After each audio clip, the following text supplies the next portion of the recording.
Good morning, students. Today we'll talk about the Peninsular Plateau. The Peninsular Plateau is a tableland composed of the old crystal. The Peninsular Plateau is a tableland.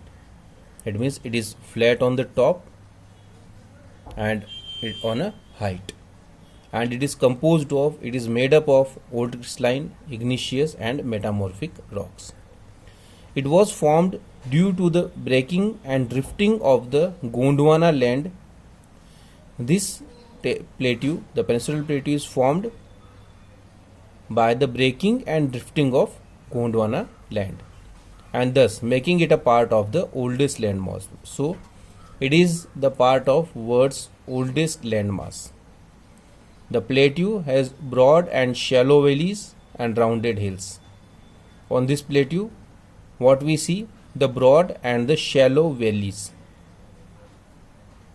and rounded hills. This plateau consists of two broad divisions. We can divide this plateau into two parts, that is the Central Highlands and the Deccan Plateau. The Central Highlands, the highlands in the center of India, and the Deccan Plateau. We'll study about all these two parts in detail now.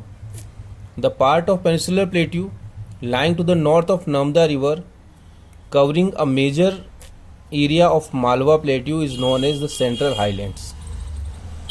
What are the Central, or which part is called the Central Highland? That is the part of Peninsular Plateau which is lying to the north of Narmada River. It means the area in the north of Narmada River, covering major area of the Malwa Plateau in which we live, the Malwa region. It is known as the Central Highlands. The Vindhya range is bounded by the Central Highlands on the south and Aravalli on the northwest. The boundaries of the Central Highlands are Narmada, then in the south it is bounded by Vindhyachal range, and in northwest it is bounded by Aravalli hills. The further westward extension gradually merges with the sandy and rocky deserts of Rajasthan. And as we go to the west, this area merged in with the desert in Rajasthan. The flow of rivers draining this region, namely Chambal, Sindh, Betwa, Ken, is from southwest to northeast, thus indicating the slope. The slope of this area is southwest to northeast, and it can be identified by the rivers which flow in this area, that is Chambal River, Sindh River, Betwa River and Ken River. These are the main rivers of the Central Highlands. The Central Highlands are wider in west but narrow in east. The eastward extension of this plateau are locally known as Bundelkhand. The eastern expansion is known as the Bundelkhand and Baghelkhand. The Chota Nagpur Plateau marks the further eastward extension, and in the east it merges with the Chota Nagpur Plateau, that is in the Jharkhand, draining by Damodar River, in which the Damodar River flows.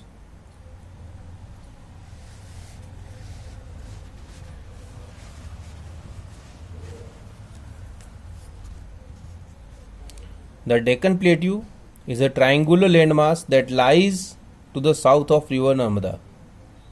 Now we talk about the Deccan Plateau. Deccan Plateau lies in the south of river Narmada. So river Narmada makes the northern boundary for Deccan Plateau and the southern boundary for Central Highlands.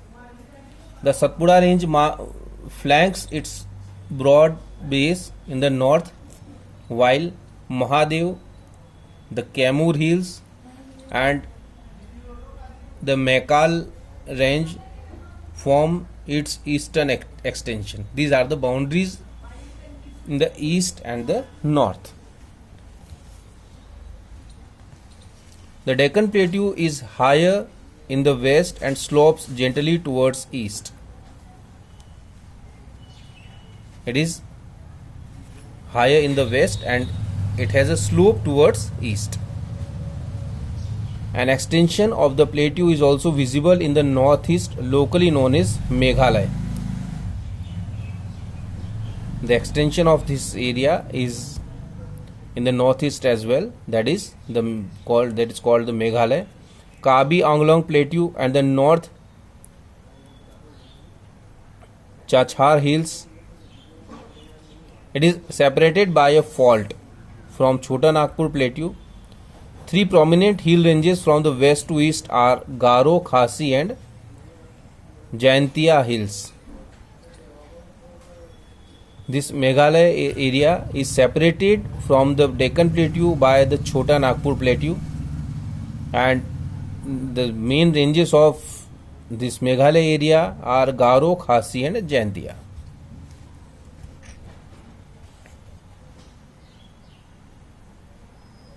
Western Ghats and the Eastern Ghats mark the western and the eastern edges of Deccan Plateau respectively. The edges of in the east and west are known as Western Ghats and Eastern Ghats. The Western Ghats lies parallel to the western coast. The Western Ghats, these are the small mountains, small hills which lies parallel to the western coast of India. They are continuous and can be crossed through passes only. These are the continuous ranges, and there are some passes it can be crossed from those passes only. The Western Ghats are higher than the Eastern Ghats. Their average elevation is 900 to 1600 meter as against 600 meter of the Eastern Ghats.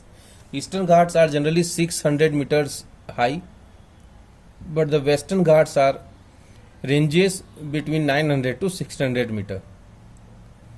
The Eastern Ghats are the Western Ghats are much higher than the Eastern Ghats. Now, if we talk about the Eastern Ghats, it stretched from Mahanadi Valley to Nilgiris in south. So you can say these are from Odisha to Tamil Nadu. The Eastern Ghats are discontinuous and irregular and disselect by rivers draining into Bay of Bengal. These are discontinuous. It means they are not the regular hills. They are irregular. It means at some place there are the hills. Then we have a big plain area. Then we have some hills. This goes with this way, and these are the dissects by the river draining into the Bay of Bengal, because many rivers moves towards Bay of Bengal from this area. So these are cut downs by those rivers. The Western Ghats caused orographic rain by facing the rain bearing moist winds to raise along the western slope of the Ghats. This area faces the orographic rains because the western slope of the Ghats gives the shade to the area. The Western Ghats are known by different local names. The heights of the Western Ghats progressively increase from north to south. The highest peak include Anai Mudi 2695 meter and the Doda Beta 2637 meter. Mahendragiri 1501 meter is the highest peak in the Eastern Ghats. If we talk about the peaks in Western Ghats, the highest peak is of 2695 meters and the second highest is 2637 meter. While in Eastern Ghats, the Mahendragiri in Odisha, it is the highest peak, that is 1501 meter.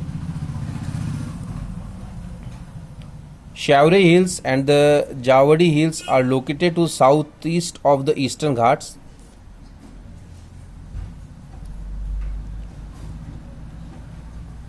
One more popular place in this area is Ooty, Kodaikanal. One of the distinct feature of the peninsular plateau is the black soil area known as Deccan Trap. The special feature of peninsular plateau is the Deccan Trap, that is a black soil area. This is of volcanic origin, hence the rocks are igneous.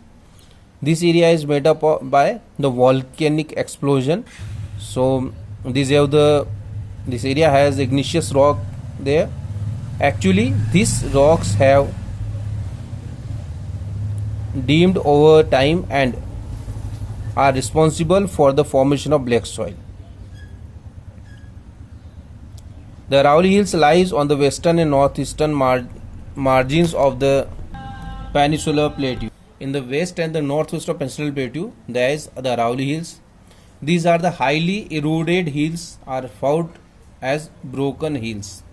They extended from Gujarat to Delhi in southwest to northeast direction. So this is all for today. Tomorrow in the next video when we meet, we will study about the Indian desert, the coastal plains and the islands of India. Thank you.